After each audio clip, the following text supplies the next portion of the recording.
Hello दोस्तों, आज हम बात करने जा रहे हैं वीर शिरोमणि भक्त शिरोमणि श्री हनुमान जी के बारे में। तो आपको पता ही होगा कि हनुमान जी इस समय कलयुग में अपने शरीर के समेत मौजूद हैं। आज हम बात करेंगे उनके जीवन के बारे में, जो कि बहुत कम लोगों को पता है। जैसे कि आप लोग जानते हैं कि हनुमान जी बाल ब्रह्मचारी थे, लेकिन बहुत कम लोग ये बात जानते हैं कि उनकी शादी हुई थी और उनका एक बच्चा भी था, उनका एक लड़का भी था, लेकिन फिर भी वो ब्रह्मचारी थे।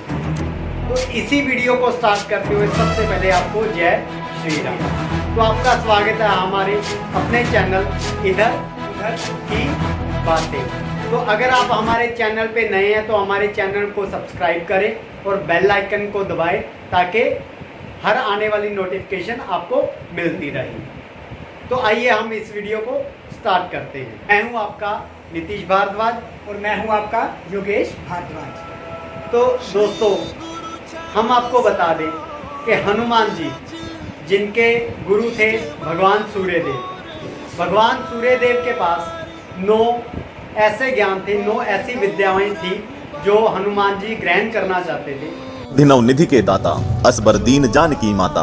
आप सभी ने हनुमान चालीसा में ये पंक्तियां अवश्य ही पढ़ी होंगी। इसका अर्थ ये है कि महावीर हनुमान 8 प्रकार की सिद्धियों और 9 प्रकार की निधियों को प्रदान करने वाले हैं। इस वीडियो में हम महाबली हनुमान की 8 सिद्धियों के बारे में बात करेंगे। मित्रों, सिद्धि ऐसी अलौकिक शक्तियों को कहा जाता है जो घोर साधना या तपस्या से प्राप्त होती हैं। हिंदू धर्म में अनेक प्रकार की सिद्धियों का वर्णन है, किंतु उसमें से 8 सिद्धियां सर्वाधिक शक्तिशाली और महत्वपूर्ण मानी जाती हैं। जिनके पास ये सभी सिद्धियां होती हैं वो अजय होता है। इन सिद्धियों को एक श्लोक में दर्शाया गया है। अणिमा महिमा चैव लघिमा गरिमा तथा प्राप्ति प्रकाम्यम इशित्वम वशित्वम चाष्ट सिद्धयः। अर्थात अणिमा महिमा लघिमा गरिमा प्राप्ति प्राकाम्य इशित्व और वशित्व, ये 8 सिद्धियां अष्ट सिद्धि कहलाती हैं। आइए इसे थोड़ा विस्तार समझते हैं। नंबर 1, अणिमा। इस सिद्धि की मदद से साधक अणु के समान सूक्ष्म रूप धारण कर सकता है। अपनी इसी शक्ति का प्रयोग कर हनुमान ने लंकिनी नाम की राक्षसी से बचकर लंका में प्रवेश किया था। इसी शक्ति द्वारा हनुमान अति सूक्ष्म रूप धारण करके सुरसा के मुख में जाकर बाहर आ गए। अहिरावण की यज्ञशाला में प्रवेश करने के लिए भी हनुमान जी ने इसी शक्ति का उपयोग किया था। इस सिद्धि के बल पर हनुमान जी कभी भी अति सूक्ष्म रूप धारण कर सकते हैं। रामायण में कई स्थान पर हनुमान ने अणिमा के बल पर अलग अलग आकार धारण किए। नंबर 2, महिमा। इस सिद्धि के बल पर साधक विशाल रूप धारण कर सकता है। अपनी इसी शक्ति के बल पर हनुमान जी ने सुरसा के सामने अपना आकार 1 योजन बड़ा कर लिया था। माता सीता को अपनी शक्ति का परिचय देने के लिए हनुमान जी ने अपना आकार बहुत विशाल बना लिया था। लंका युद्ध में कुंभकर्ण से युद्ध करने के लिए हनुमान ने अपना आकार उसी के समान विशाल कर लिया था। जब लक्ष्मण के प्राण बचाने के लिए संजीवनी बूटी को हनुमान पहचान नहीं पाए तो इसी सिद्धि के बल पर उन्होंने विशाल रूप धरकर पूरे पर्वत शिखर को उखाड़ लिया था। महाभारत में भी भीम और अर्जुन का घमंड तोड़ने के लिए हनुमान जी ने अपना विराट स्वरूप इसी शक्ति के बल पर धरा था। इसी सिद्धि से हनुमान जी ने बचपन में सूर्य को निगल लिया था। नंबर 3, गरिमा। इस सिद्धि से साधक अपना भार बहुत बढ़ा सकता है। उसमें उनका रूप तो सामान्य ही रहता है, किंतु उनका भार किसी पर्वत की भांति हो जाता है। इसी सिद्धि के बल पर हनुमान ने अपनी पूंछ का भार इतना बढ़ा लिया था कि भीम जैसे महाशक्तिशाली योद्धा भी उसे हिला नहीं सके। लंका युद्ध में भी ऐसे कई प्रसंग हैं जब कई राक्षस मिलकर भी हनुमान जी को डिगा नहीं सके। नंबर 4, लघिमा। इस सिद्धि से साधक अपने शरीर का भार बिल्कुल हल्का कर सकता है। इसी सिद्धि के बल पर हनुमान रोए के समान हल्के हो जाते थे और पवन वेग से उड़ सकते थे। रामायण में ऐसा भी वर्णन है कि जब हनुमान अशोक वाटिका पहुंचे तो जिस वृक्ष के नीचे माता सीता थी उसी वृक्ष के पत्ते पर हनुमान इस सिद्धि के बल पर बैठ गए। कहा जाता है कि हनुमान की इसी सिद्धि के कारण उनके द्वारा श्री राम लिखने पर पत्थर इतने हल्के हो गए कि समुद्र पर तैरने लगे और फिर उसी सेतु से वानर सेना ने समुद्र को पार किया। नंबर 5, प्राप्ति। इस सिद्धि की सहायता से साधक किसी भी वस्तु को तुरंत ही प्राप्त कर सकता है। अदृश्य होकर बेरोक टोक कहीं भी आ जा सकता है और किसी भी पशु पक्षी की भाषा समझ सकता है। रामायण में हनुमान की इस शक्ति के बारे में बहुत अधिक उल्लेख है। कहते हैं इसी सिद्धि के बल पर हनुमान ने माता सीता की खोज की थी। इस दौरान उन्होंने माता सीता की थाह लेने के लिए कई पशु पक्षियों से बात की थी। नंबर 6, प्राकाम्य। इस सिद्धि की सहायता से साधक की कोई भी इच्छित वस्तु चिरकाल तक स्थायी रहती है। इसी सिद्धि के कारण हनुमान चिरंजीवी हैं और कल्प के अंत तक अजर अमर रहने वाले हैं। इस सिद्धि से वो स्वर्ग से पाताल तक कहीं भी आ जा सकते हैं और थल, नभ और जल में इच्छा अनुसार जीवित रह सकते हैं। भगवान श्री राम की भक्ति भी हनुमान को चिरकाल तक इसी सिद्धि के बल पर प्राप्त है। नंबर 7, ईशित्व। इस सिद्धि की सहायता से साधक अद्वितीय नेतृत्व क्षमता प्राप्त करता है और देवता तुल्य हो जाता है। जिसके पास ये सिद्धि होती है उसे देव पद प्राप्त होता है। यही कारण है कि महाबली हनुमान को एक देवता की भांति पूजा जाता है और इसी सिद्धि के कारण उन्हें कई देवीय शक्तियां प्राप्त हैं। हनुमान की नेतृत्व क्षमता के बारे में कुछ कहने की आवश्यकता नहीं है। इसी नेतृत्व के बल पर हनुमान ने सुग्रीव की रक्षा की, श्री राम से उनकी मित्रता करवाई और लंका युद्ध में पूरी वानर सेना का मार्गदर्शन किया। और नंबर 1, वशित्व। इस सिद्धि की सहायता से साधक किसी को भी अपने वश में कर सकता है। साथ ही साथ साधक अपनी सभी इंद्रियों को अपने वश में रख सकता है। इसी सिद्धि के कारण पवन पुत्र जितेंद्रिय हैं और ब्रह्मचारी होकर अपने मन की सभी इच्छाओं को अपने वश में रखते हैं। इसी सिद्धि के कारण हनुमान किसी को भी अपने वश में कर सकते थे और उनसे अपनी बातें मनवा सकते थे। और उनमें से 5 विद्याएं ऐसी थी जिसको कोई भी धारण कर सकता था और 4 विद्याएं ऐसी थी जिसको सिर्फ एक विवाहित पुरुष ही धारण कर सकता था। तो जैसे कि आपको पता है कि भगवान हनुमान जी बाल ब्रह्मचारी थे, वो विवाह नहीं कर सकते थे।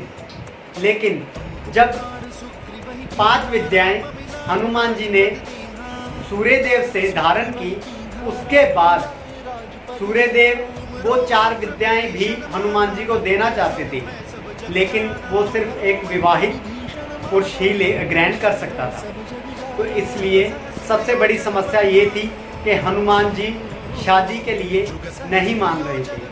तो कैसे ना कैसे करके सूर्यदेव ने हनुमान जी को शादी के लिए मनाया। उसके बाद सबसे बड़ी समस्या ये थी कि हनुमान जी के साथ शादी करेगा कौन। तो बहुत खोज करने के बाद उनकी शादी भगवान सूर्यदेव की पुत्री सुर्पचला के साथ हुई। सुर्पचला एक तेजस्विनी थी और तपस्विनी थी, जिनके तेज को सिर्फ श्री हनुमान जी ही संभाल सकते थे। इसलिए उनके साथ उनका विवाह हुआ। लेकिन सूर्यदेव ने फिर भी ये कहा कि शादी के बाद भी हनुमान जी ब्रह्मचारी ही रहेंगे। विवाह के पश्चात हनुमान जी को सूर्यदेव ने वो 4 विद्याएं भी दी, 4 ज्ञान भी दिए। उसके बाद उनको सूर्यदेव के द्वारा 9 विद्याओं का ज्ञान प्राप्त हुआ। इसीलिए हनुमान जी का और उनकी पत्नी का तेलंगाना में खंबा जिले में इनका एक मंदिर है। हनुमान जी का पूरी दुनिया में इकलौता ऐसा मंदिर है जो उनकी पत्नी के साथ है। उस मंदिर की ये मान्यता है कि कोई भी विवाहित जोड़ा या कोई भी विवाहित कपल वहाँ पे जाता है, उनकी हर मनोकामना पूरी होती है और उनका विवाहित जीवन सफल होता है। तो दोस्तों, इस तरह हनुमान जी का विवाह भी हुआ। उन्होंने सूर्यदेव से ज्ञान भी प्राप्त किया और अपनी प्रतिज्ञा बाल ब्रह्मचारी होने की प्रतिज्ञा भी उन्होंने निभाई। तो दोस्तों, अब आप सोच रहे होंगे कि हनुमान जी तो बाल ब्रह्मचारी थे, पर हमने तो आपसे ये कहा था कि हम आपको हनुमान जी के पुत्र के बारे में भी आपको बताएंगे कि उनकी एक संतान थी। तो ये उस समय की बात है जब माँ सीता की खोज में हनुमान जी लंका के लिए निकले थे। और जब वो लंका पहुँचे और माँ सीता को ढूंढा, और ढूंढने के बाद जब उनको भूख लगी तो उन्होंने उनके बाग में फल खाने चाहे। और फल खाने के बाद जो वहाँ पर उन्होंने पेड़ उखाड़े, जो फल तोड़े, जो सब कुछ उखाड़ा, तो रावण ने उनको अपने दरबार में बुलाया। और जब रावण के काफ़ी समझाने के बाद भी हनुमान जी नहीं माने तो रावण ने उनकी पूंछ में आग लगवा दी गई। अब हनुमान जी तो खुद परमेश्वर थे, उनकी पूंछ भी उनके अकॉर्डिंग ही काम करती थी। कहने का मतलब जैसा हुक्म हनुमान जी देते थे उनकी पूंछ भी वैसा ही करती थी। उन्होंने पूरी लंका को जला दिया। और लंका दहन के बाद जब हनुमान जी अपनी पूंछ की आग बुझाने के लिए समुद्र में गए और जब उन्होंने डुबकी लगाई तो उनके पसीने की एक बूंद एक मछली ने अपने मुंह में निगल ली, और जिससे कि उनकी संतान का जन्म हुआ, जिसका नाम था मकरध्वज, जिसे कि रावण ने पाताल लोक का रक्षक बनाया था। और जब रावण श्री राम जी और लक्ष्मण जी को बंदी बनाकर अपने पाताल लोक ले गया, तो जब हनुमान जी उनको छड़ाने गए तो उन्होंने रावण का वध किया और वहाँ पर मकरध्वज को वहाँ का राजा घोषित किया। तो ये थी दोस्तों हनुमान जी के विवाहित जीवन और उनके संतान के बारे में। तो क्या आपको ये बात पता थी अगर पता थी तो हमें कमेंट बॉक्स में ज़रूर बताएं, अगर नहीं भी पता थी तो भी हमें कमेंट बॉक्स में बताएं और इस वीडियो को शेयर और लाइक ज़रूर करें। और ऐसे ही अनसुनी बातें जानने के लिए हमारे चैनल को सब्सक्राइब करें, लाइक करें, कमेंट करें एंड शेयर करें और बेल आइकन को जरूर दबा दीजिए, क्योंकि जो कि हमारी हर एक न्यू अपडेट की नोटिफिकेशन आपको मिलती रहेगी। जय श्री राम। जय श्री राम।